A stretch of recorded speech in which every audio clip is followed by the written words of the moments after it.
함께 예배하는 모든 분들을 주님의 이름으로 환영하고 또 축복합니다. 오늘부터 이 사부 예배 시간에는 약 한 12주 동안 우리가 잘 알고 있는 그 예수님의 사람 제자훈련 한 단원씩을 함께 말씀으로 좀 나누려고 합니다.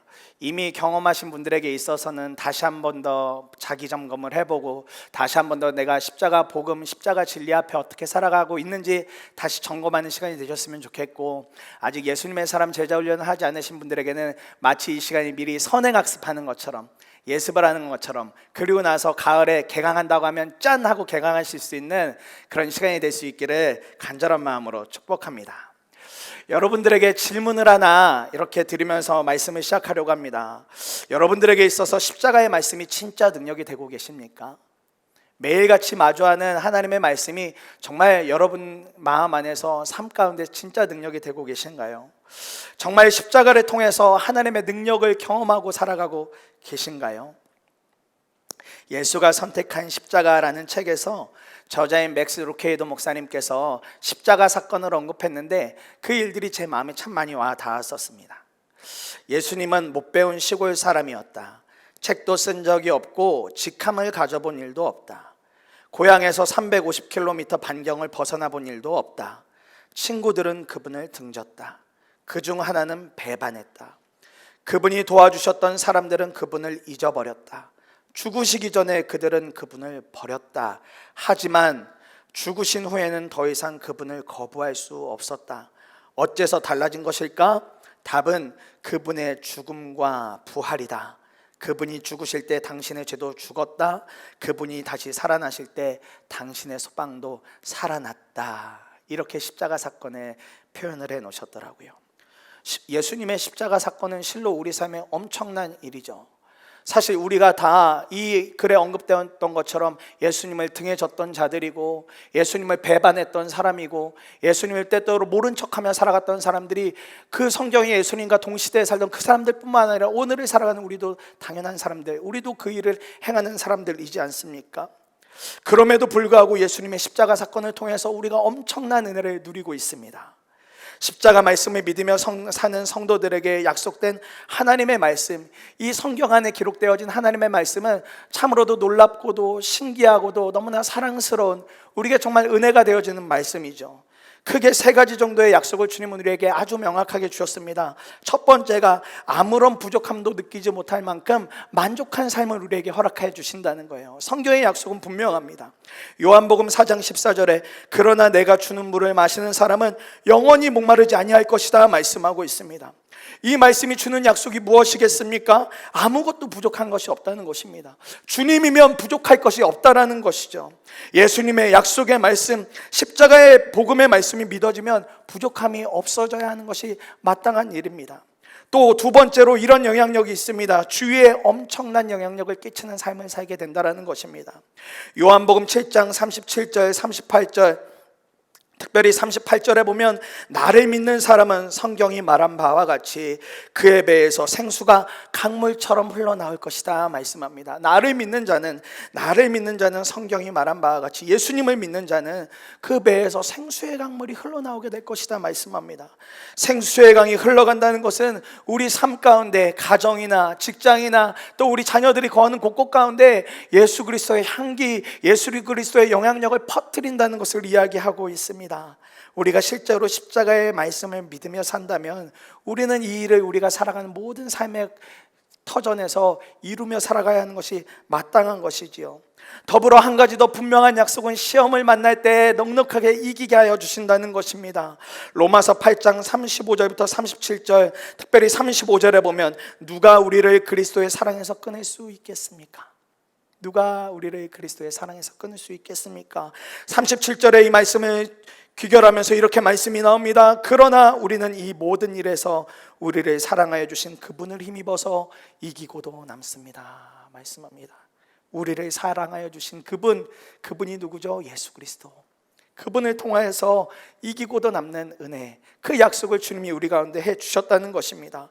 우리가 이 십자가 말씀을 진짜 믿음으로 받아들이면 정말 요즘같이 힘든 때에도 좌절하고 낙심하고 실망할 필요가 없는 것이죠. 왜냐하면 주님이 분명하게 약속해 주셨거든요. 이 사랑 안에서도 끊지도 않으실 것이고 넉넉하게 이기게 될 것이라고 말씀하셨거든요. 누구도 어떤 상황도 우리를 주님과의 사랑 안에 끊을 수가 없습니다. 우리를 사랑하시는 하나님 때문에 우리는 반드시 이기고도 남게 될 것입니다. 그런데 정말 우리가 힘든 것은 이런 약속의 말씀, 십자가의 복음의 말씀 우리가 참 많이 들었습니다. 참 많이 알고 있습니다. 때로는 성경으로 혼자 통독해 가면서도 많이 보았던 본문이죠. 그런데 현실의 삶에서 살아내기가 참 만만치가 않다라는 것입니다. 너무 잘 알고 있지만, 너무 익숙한 말씀이지만, 십자가의 말씀을 믿지만 정작 그 능력은 경험하지 못하고 사는 경우가 우리 안에 너무도 많습니다. 우리가 수도 없이 경험한 신앙의 좌절, 회의감들이 있기 때문에 그렇죠. 신앙생활하면서 얼마나 많이 좌절해 보셨습니까? 내 기도 제목 하나 들어주지 않는구나. 하나님은 나하고 별개로 사시는 분인 것 같다. 전혀 내 삶과 상관없이 사시는 분 같다라는 그런 좌절과 회의감들이 우리 안에 얼마나 많으셨어요. 사랑하는 여러분, 십자가의 말씀이 곧 복음이고 십자가의 말씀이 곧 진리인데 왜 이런 일이 생길까요? 왜 이런 어려움들이 생길까요? 하나님의 말씀은 분명히 부족함이 없는 완전한 말씀, 완벽한 말씀인데 왜 이렇게 우리는 어렵게만 할까요? 그 말씀 하나 따라가기가 왜 이렇게 힘겨울까요? 복음에 아무런 힘도 없는 걸까요? 복음의 능력이 정말 없는 걸까요? 아니면 진리가 아닌 것일까요? 결론부터 말씀해 드리면 아니요, 절대 그렇지가 않습니다. 복음에 힘도 없는 게 아니라 복음의 능력도 없는 게 아닙니다. 다만 복음, 그 십자가 말씀에 대하는 우리 자신의 모습이 이제는 정말 뒤집어지고 바뀌어져야 하는 것입니다. 우리가 지식적으로는 성경을 잘 알죠. 정말 성경을 해박하게 잘 알고 있는 분들이 계십니다. 요즘에도 TV에 보니까 한 철학자분, 오래전부터 이렇게 기독교에 관련해서 이야기하시는 분이 이제는 공중파 TV까지 나와서 거기서 말씀을 전한다고 그렇게 하는 거 보고 저는 깜짝 놀랐습니다. 그분은 지식적으로는 너무 잘 알거든요. 지식적으로 성경의 모든 것을 다 꿰고 있거든요. 우리가 지식으로만 알고 마치 성경 퀴즈 풀듯이만 아는 말씀이 되어서는 안 되는 것입니다. 십자가의 말씀이 능력이 되려면 이 말씀을 주시는 그 주님, 말씀을 우리에게 허락해 주시는 그 주님을 온전히 붙들 수 있어야 하는 것입니다. 주님을 온전히 바라봐야 하는 것입니다. 그리고 그 주님과 날마다 동행하고자 하는 갈망이 저와 여러분들 안에 계속해서 일어나야만 지식이 아니라 우리 삶이 뒤집어지는 복음의 말씀, 십자가의 말씀이 될 수 있는 것입니다. 그러니 우리가 날마다 주님을 바라보는 것, 또 주님과 함께 동행하기를 간절히 구해야 하는 것입니다. 그러면 비로소 십자가의 말씀이 능력이 되어지는 놀라운 경험을 하게 되어지는 것입니다. 그렇다면 우리가 이 말씀, 십자가의 말씀, 십자가의 도, 진리의 말씀을 믿게 되어서 일어나는 십자가의 말씀이 우리 안에 능력이 되어서 일어나는 변화가 무엇이 있을까요? 저는 오늘 그것을 두 가지로 함께 살펴보고 싶습니다. 첫 번째로 우리가 죄인이라는 사실을 아주 명확하게 알려줍니다. 십자가의 진리의 말씀이 우리 안에 진짜 능력이 되어지면 우리가 죄인이라는 사실을 깨닫게 됩니다. 오늘 본문을 다시 한 번 더 읽어드리면 십자가의 말씀이 멸망할 자들에게는 어리석은 것이지만 구원을 받는 사람인 우리에게는 하나님의 능력입니다 라고 말씀합니다. 구원을 받는 사람인 우리에게는 하나님의 능력이라 이야기해요. 여러분, 멸망할 자들과 구원받은 자들의 차이가 무엇일까요? 어떤 사람이 멸망하는 자들이며 어떤 사람이 진짜 구원을 받은 사람이 되겠습니까? 그것은 자신이 죄인임을 깨닫고 살아가느냐, 아니면 자신이 죄인인지 여전히 모른 척하고 살아가느냐, 바로 거기에 차이가 있습니다. 요즘 최근에 그 일을 여실히 보여주는 사건 하나가 나타났죠. 전형적인 모습을 최근에 일어난 N번방 사건을 통해서 우리는 아주 뼛속 깊숙이 보게 되었습니다. 마지막 경찰서에서 나오면서 포털라인에 선 범죄자가 하는 인터뷰도 전 너무 좌절이 됐어요. 이 사람 입에서 그래도 그 어린 사람들을 향해서 사과 한마디, 그 부모들을 위해서 사과 한마디라도 할 줄 알았어요. 근데 전혀 없던걸요.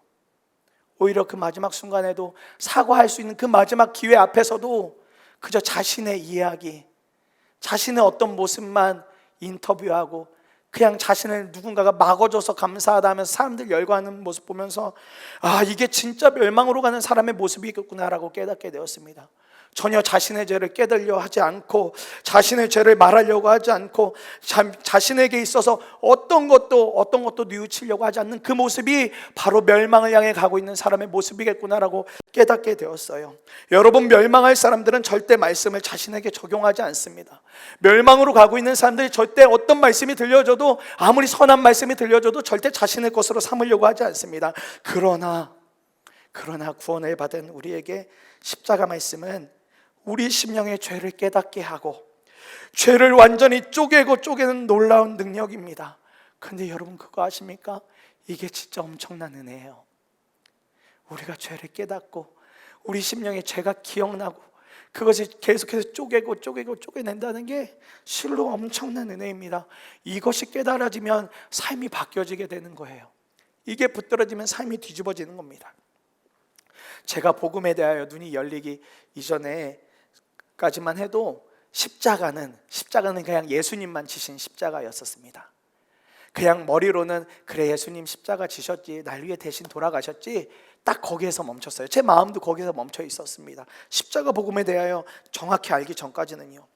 그러다 대학원을 다니는 중에 제자훈련을, 학교에서 하는 신대원 제자훈련을 받게 됐습니다.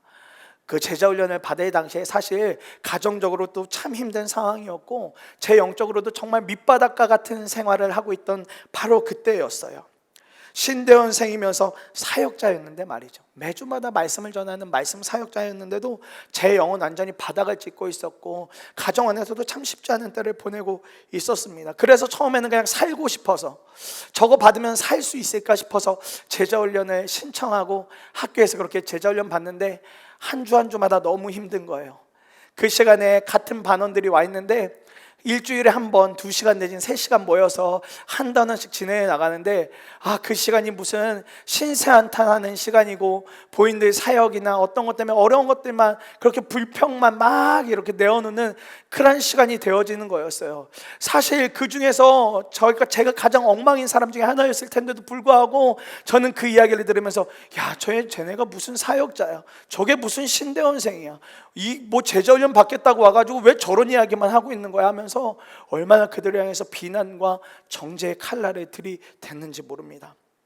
그렇게 12주를 보냈어요. 12주 동안 단 한 주도 어렵지 않은 적이 없었어요. 너무 힘들더라고요.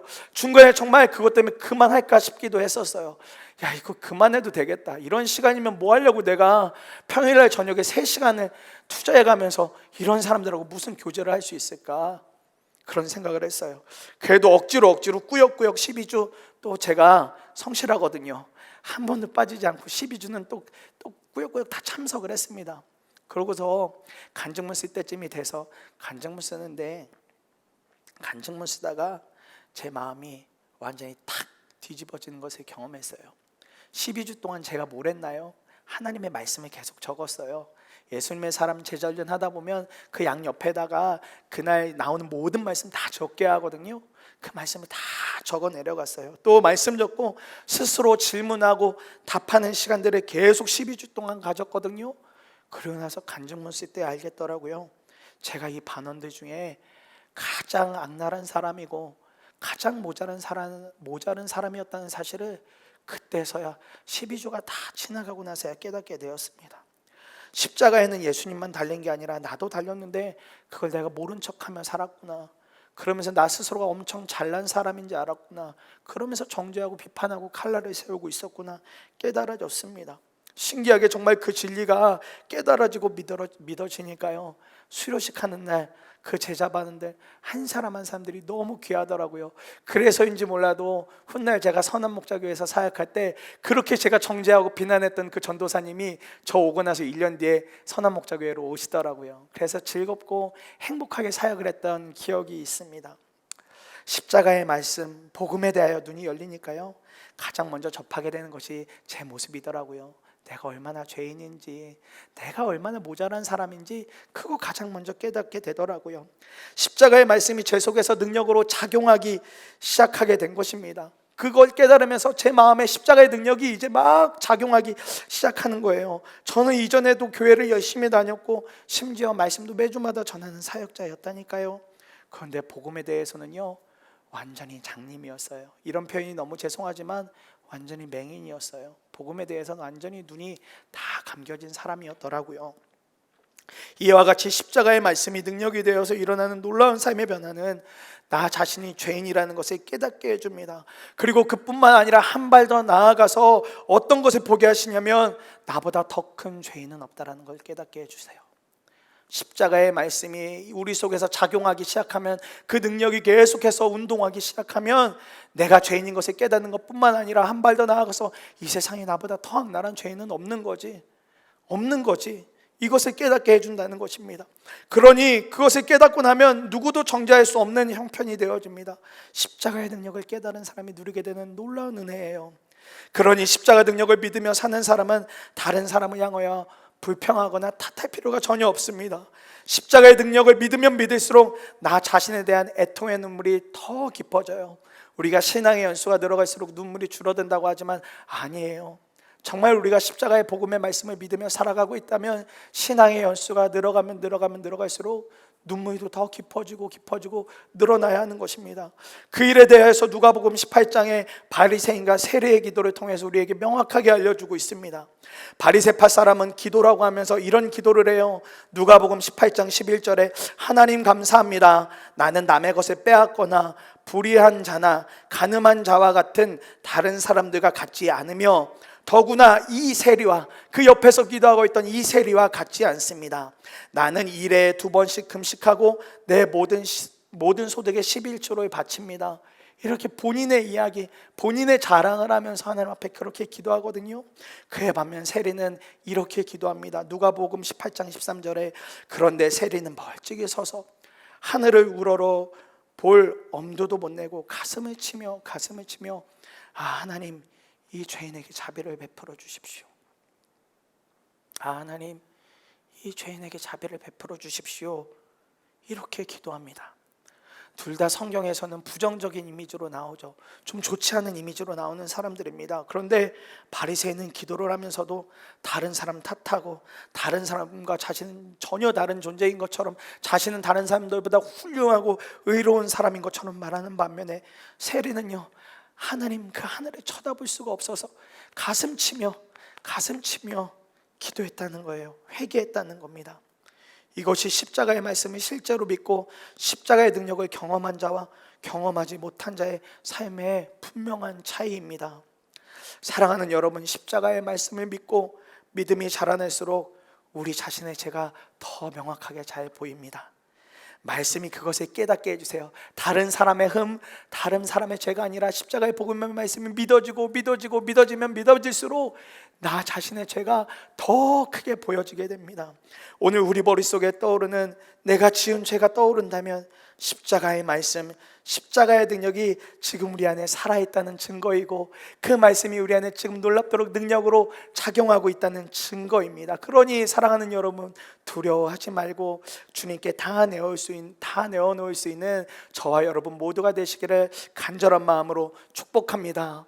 그러면서 우리가 두 번째로 십자가를 통해서 경험할 수 있는 능력은 포기하지 않는 하나님의 사랑을 경험하게 된다는 거예요. 포기하지 않으시는 하나님의 사랑. 다시 한 번 더 말씀을 보시면 십자가의 말씀이 멸망할 자들에게는 어리석은 것이지만 구원을 받는 우리에게는 하나님의 능력이라고 합니다. 십자가의 말씀이 멸망할 자들에게는 어리석은 것이지만 구원을 받는 우리에게는 하나님의 능력이다. 왜 구원받은 우리에게 십자가가 능력이 될까요? 도대체 저 십자가가 무엇이길래 구원받은 우리에게 십자가가 능력이 될까요? 그것은 십자가의 아들의 죽기까지 내어주신 하나님의 사랑으로 말미암아, 십자가의 그 아들 예수 그리스도를 못 박으신 그 하나님의 사랑으로 말미암아 오늘 지금 이 순간을 우리가 살아가고 있기 때문에 그렇습니다. 지금은 우리가 살아가고 있기 때문에 그래요. 그러니 우리가 십자가의 말씀이 믿어지고 십자가를 바라보게 되면 이 속에서 엄청난 하나님의 사랑, 십자가에서 엄청난 사랑을 발견할 수밖에 없습니다. 그 말씀이 진짜로 믿어진다면요. 그럼에도 우리는 여전히 환경과 상황 보면서 이렇게 이야기하죠. 하나님은 나만 사랑하지 않는 것 같아. 하나님은 우리 옆에 있는 어느 집사님, 권사님 진짜 많이 사랑하시는 것 같은데 나는 좀 차별하시는 것 같아. 나보다 다른 누구를 더 사랑하시는 것 같아라는 말을 할 때가 종종 있습니다. 그렇다면 진짜로 하나님이 그렇게 우리 성도님들 한 사람 한 사람을 구별해가며 사랑하실까요? 누구는 좀 더 뭐 했으니까 더 사랑하고, 누구는 좀 만났으니까 덜 사랑하고, 아니 좀 아주 적게 사랑하고 그러실까요? 아마 사람인 저라면 그럴지 모르겠습니다. 그러나 우리 하나님의 사랑은 그 정도 수준의 사랑이 아닙니다. 그 아들, 독생자 하나뿐인 그 아들을 십자가에 매달았다니까요. 희생시키셨다니까요. 그 사랑 하나면 다 알 수 있는 것이죠. 우리가 교회 안에서 은혜라는 말을 참 자주 사용합니다. 은혜라는 말은 받을 만한 자격이 없는 우리에게 베풀어 주시는 하나님의 넘치는 사랑을 의미해요. 받을 자격, 아무것도 받을 만한 권리가 없는 우리를 향해서 하나님이 일방적으로 베풀어 주시는 그 사랑을 우리는 은혜라고 이야기합니다. 십자가의 능력을 통해서 우리는 우리보다 더 악독한 죄인이 없다는 사실을 알았습니다. 그렇다면 우리보다 더 악독한 죄인이 없는 것을 알았다면 우리가 진짜 있어야 할 곳은 원래 어디겠습니까? 지옥이겠죠. 우리보다 더 악독한 죄인이 없다면 죄인이 가는 곳은 어디겠습니까? 지옥이어야 마땅하지 않겠습니까? 그것이 정답이겠죠. 우리에게 천국은 가당치도 않은 곳입니다. 천국은 꿈꿔볼 수도 없는 곳입니다. 그런데 그렇게 지옥을 향해 가던 우리, 완전히 죄의 폭주기관 열차를 타고 가는 것 같은 그런 삶을 살아가던 우리를 향해서 주님이 찾아와 주셨고, 우리의 모든 방향을 그 아들 예수 그리스도의 희생으로 말미암아 완전히 뒤바꿔 주셨습니다. 완전히 그 길을, 잘못된 길로 가던 우리의 모든 방향을 틀어주시고, 끊겨져 있던 하나님과 우리의 사이를 예수 그리스도가 오심으로 말미암아 다시 한 번 더 정확하게 연결을 해 주셨습니다. 제가 몇 년 전도 아니고 참 오래전입니다. 오래전에 나온 단편 영화 중에 하나, 더 모스트라는 단편 영화가 있습니다. 체코에서 만든 단편 영화인데 아마 성도님들 중에 이걸 보신 분들 아마 꽤 있으실 거예요. 교회에서 여러 모양으로 편집도 하고 풀로 다 해도 30분 정도인데 많이들 이렇게 예전에 교회에서 많이들 상영을 했었거든요. 그 내용이 이렇습니다. 아버지와 아들이 등장을 해요. 그런데 이 아버지와 아들이 너무 많이 사랑해요. 저희 교회에도 보면 아버지하고 아들 또 자녀들과 아주 끈끈한 관계로 이렇게 막 그렇게 행복한, 거의 대부분의 저희 예수님의 사람들 교회 가정들이 다 그런 가정이죠.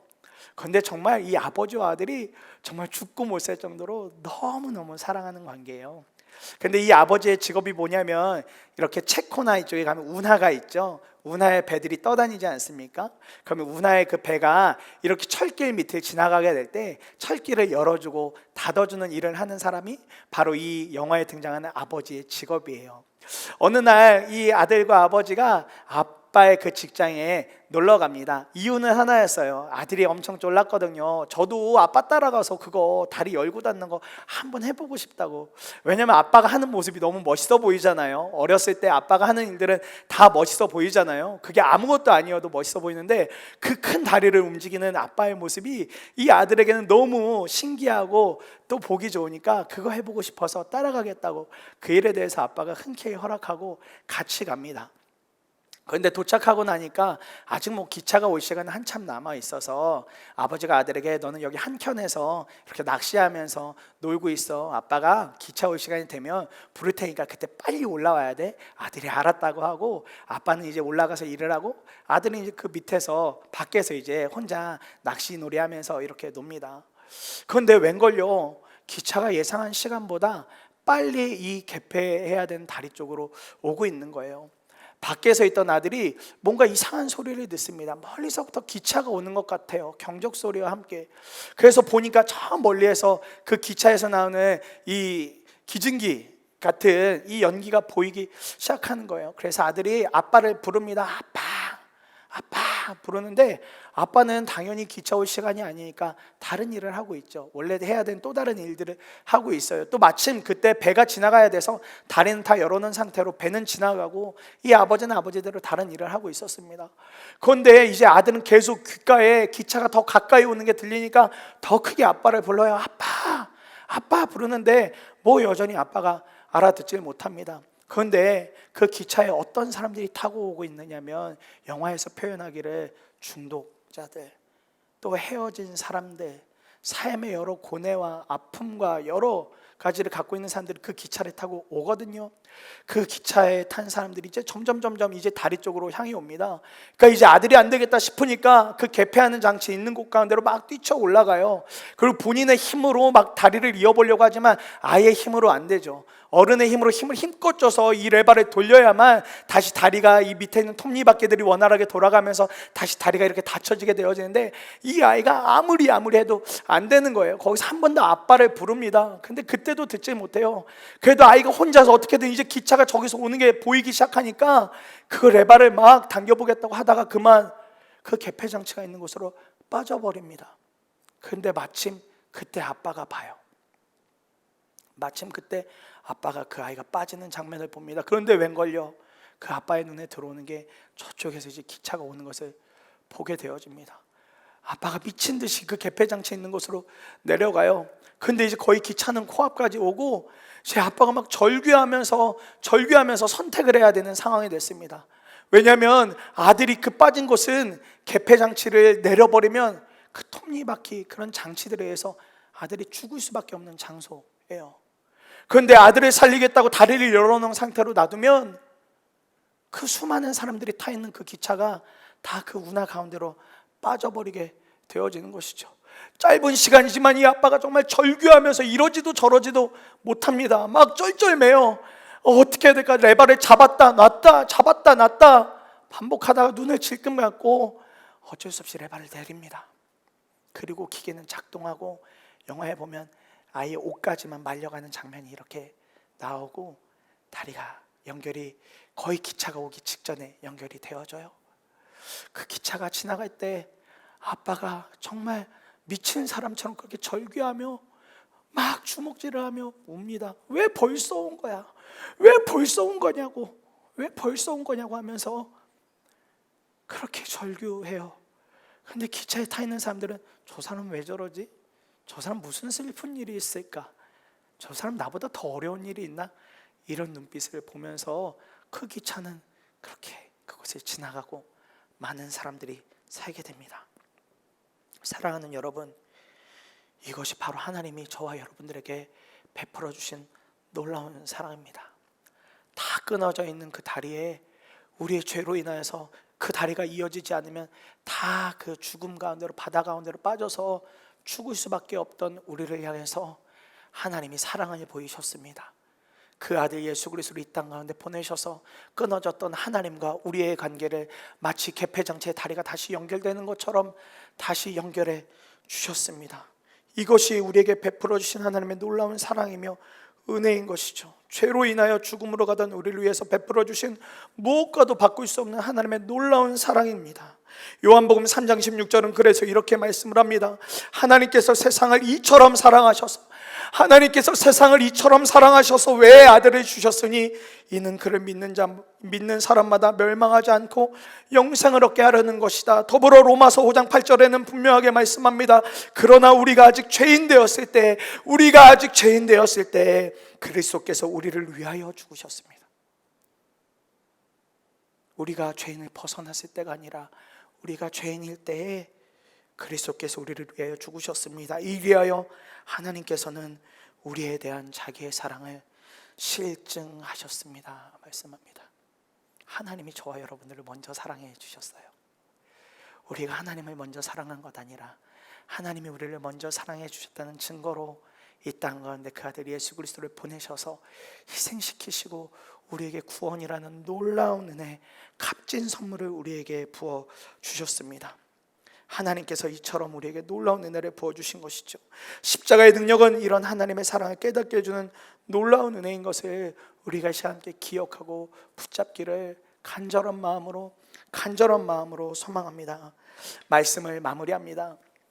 제가 지난 월요일에 이렇게 안과에 이렇게 계속 몇 년 전부터 정기검진 가는 일이 있어서 안과를 갔어요. 저도 목사님처럼 눈 검은 자가 이렇게 상처가 날 때가 있는데 계속 그거 돌보기 위해서 이제 안과를 3달 만에 갔습니다. 그런데요, 안과 가면 매번 똑같은 이야기 해줘요. 아침에 눈 뜰 때 조심해서 잘 뜨고, 안약은 때가 되면 잘 넣어주고, 뭐 아주 기본적인 이야기를 갈 때마다 이야기합니다. 지난번에 들었으니까 이번에 안 해주셔도 될 것 같은데 선생님은 마치 자동응답기처럼 그 이야기를 꼭 저를 보내기 전에 똑같이 이야기해 주세요. 그런데 제가 그 이야기 듣고 나와서 깨달았어요.